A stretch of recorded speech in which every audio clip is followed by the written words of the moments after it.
Friends, பாருங்கள் நம்ம சந்தைக்கு போயிட்டு வந்தாச்சு. சந்தைக்கு போயிட்டு வந்துட்டு என்ன கொஞ்சம் காய்கள்லாம் வாங்கிட்டு வந்துருக்குறோம். நமக்கு பிடிச்ச காய், எனக்கு காய் வீட்லேயே கொஞ்சம் இருக்குது.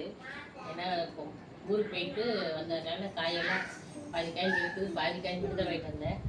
அதில் பார்த்திங்கன்னா மாம்பழம் மட்டும் தான் நிறைய வாங்கிட்டு வந்தேன். மாம்பழம் வந்து சீசன் முடிக்க போகுது அப்படிங்கிறதுனால பாருங்கள் சூப்பரான மாங்காய் வாங்கிட்டு வந்துருக்கேன். மாங்காய், எலுமிச்சம்பழம், பச்சை மிளகாய், வெண்டைக்காய், பீன்ஸ், கேரட்டு, கத்திரிக்காய் எல்லாம் நல்லா இருக்கும். பீக்குங்க, சூப்பர் பீக்குங்க. இது மாதிரி பீக்குங்க, இதுதான் நாட்டு பீக்குங்க. வளர்த்தியாக இருக்குது பாருங்களா, அது ஐப்ரஸ் பீக்குங்க. இது மாதிரி தான் வாங்குவோம் பாருங்கள். நிறைய டைம் சொல்லியிருக்கேன், இது மாதிரி பீக்குங்க தான் வந்து நாட்டு பீக்குங்க. ஓகே ஃப்ரெண்ட்ஸ், பீக்கிங்க அடிக்கடி உடம்பு சேர்த்துக்கிங்க, ரொம்ப நல்ல விஷயம். அப்புறம் புடலங்காய், அப்புறம் பார்த்திங்கன்னா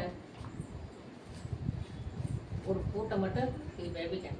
ஒரு பூட்டை வந்து 70 ரூபான்னு சொன்னாங்க. இது பூட்டை வந்து நம்ம இதில் வந்து 10 ரூபா தான். பாருங்கள்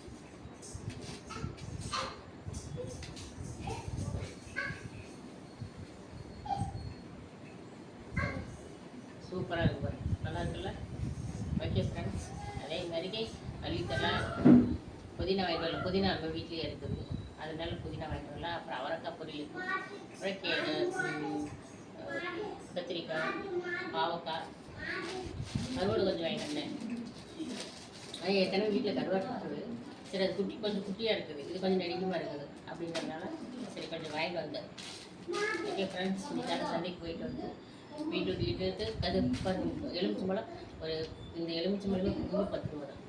ஏன்னா சீசன் காற்று காலங்கிறதுனால அவ்வளோ கொடுத்துட்டாங்க 10 ரூபாய். ஓகே ஃப்ரெண்ட்ஸ், எல்லாம் வாங்கிட்டு வந்தாச்சு. நீ எடுத்து ஃப்ரிட்ஜில் அடுக்கி வைக்க வேண்டியது. ஓகே பாய், பிடிச்சிருந்தா லைக் பண்ணுங்கள். பாய்.